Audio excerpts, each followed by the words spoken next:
Welcome, this is All Things Sony, and today we're going to be going over Guerrilla Games' new trailer type video they just released today, and the new details that it actually holds regarding Horizon Forbidden West.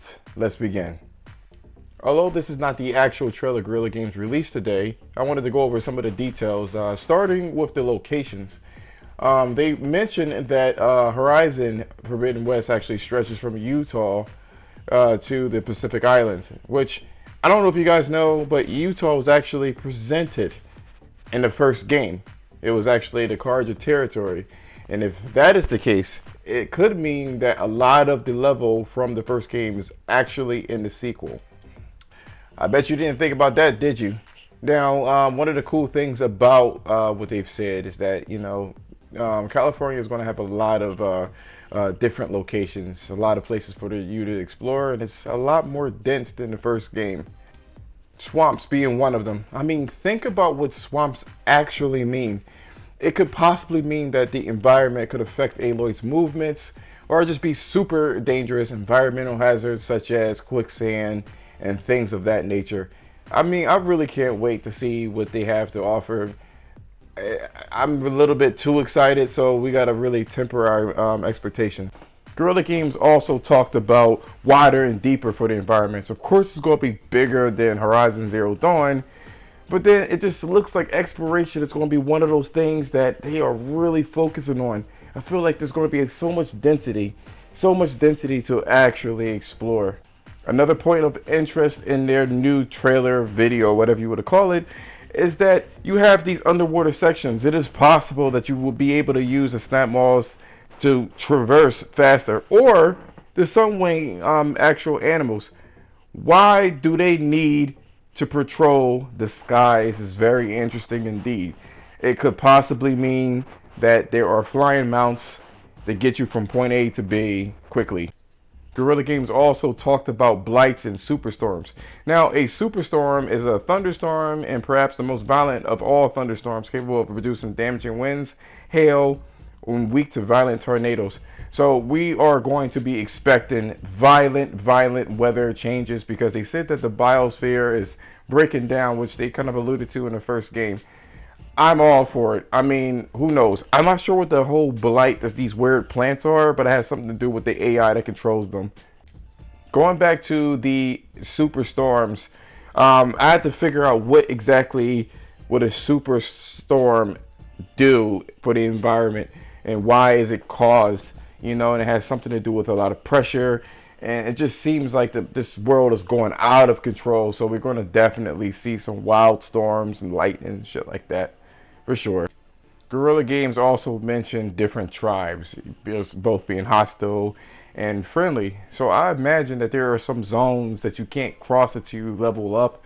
And they also mentioned about these particular tribes having machine control, and these machines look way too big for Aloy to deal with, really.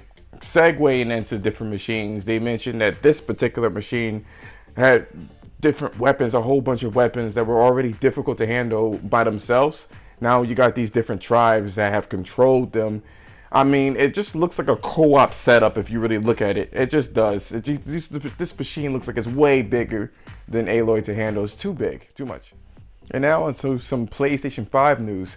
Sony was actually talking about how they were going to proposition value over the actual cost of the system. And that prompted a lot of concern over the internet, even for me. I mean, I have the money to buy it, but you definitely want your system to be successful. But here's the thing.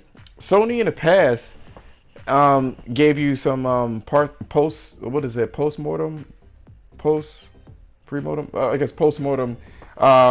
stuff about a story about the PlayStation 3 and how devastating the $600 mark is. I mean, there were some rumors about the PlayStation 5 being $600, $700, $800 because of the stuff that's in there, which is pretty good. And I say that because it really shows you the language that Sony is actually presenting when they do their previews and stuff like that. But then you have to ask the experts, and even an ex Microsoft figurehead. I think his name is Albert Pinello.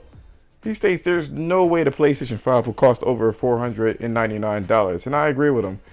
I agree with him because I mean there's going to be some inflation and stuff like that. So you already know that there's going to be some sort of um, adjustment when it comes to the cost of the console, which leads me into the two different models. You got the digital model, and then you got the one with the drive. Now it is already said that the drive itself most likely is going to cost like $20, if anything like that, to place in there. So it's not going to be that much cost effective. But when you're making millions and millions of consoles, that shit matters. And they can subsidize a lot of the extra overhead with the PlayStation Plus. Now, here's the thing. What I believe is going to do, I was thinking to myself, what are they going to do? Like, they said value, value, value. And at first I was thinking it was going to be basically $450 for the digital model and then $500 for the physical model. And then I thought about it. I think I know what Sony's doing. I mean, I think I know. It seems like Sony wants to set you up for disappointment.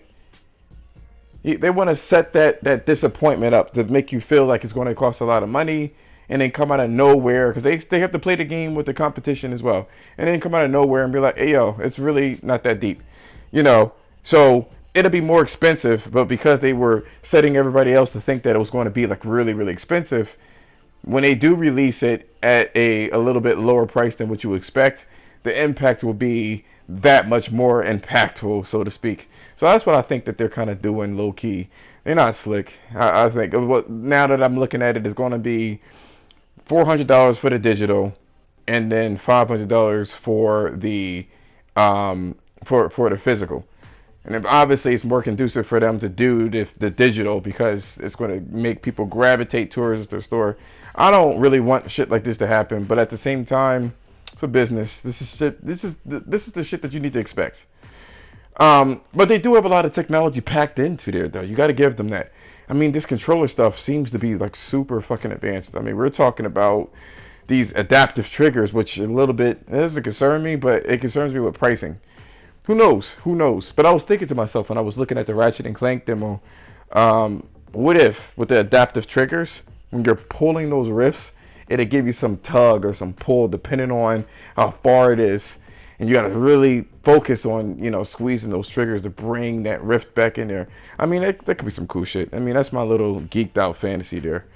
Another thing, too, is that apparently the console is actually highly customizable. You know, the actual physical console is customizable. There has been talks, but industry standards or industry people that were stating that there were going to be definitely special editions along the lines.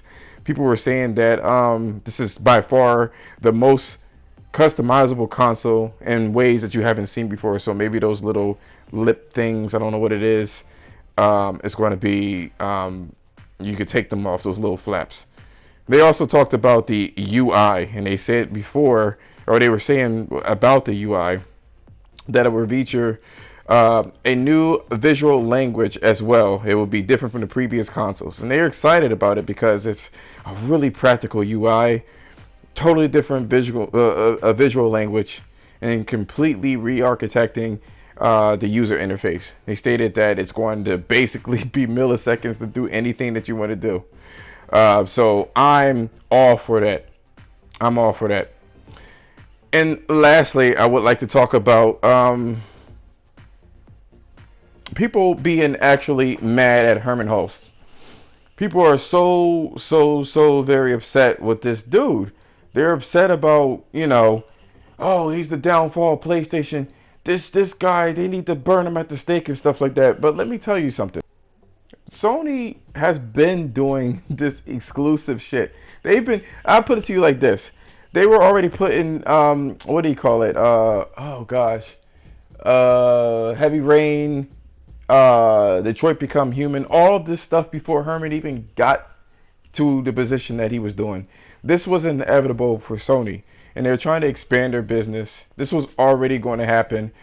Like when I go on the internet and I see things on Twitter and people are like snapping, oh, what the hell is Sony doing? I mean, you gotta understand that the PlayStation Network is very, very important to Sony, so they're not gonna let anything fuck up their bread and butter. Understand that they're not gonna do that.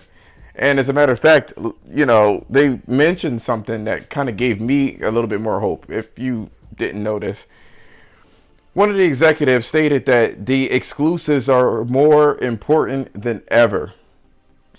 That should already give you indication that they're not going to destroy their foundation. They're not going to destroy their home, trying to cater to people that you know, people don't want the fucking service.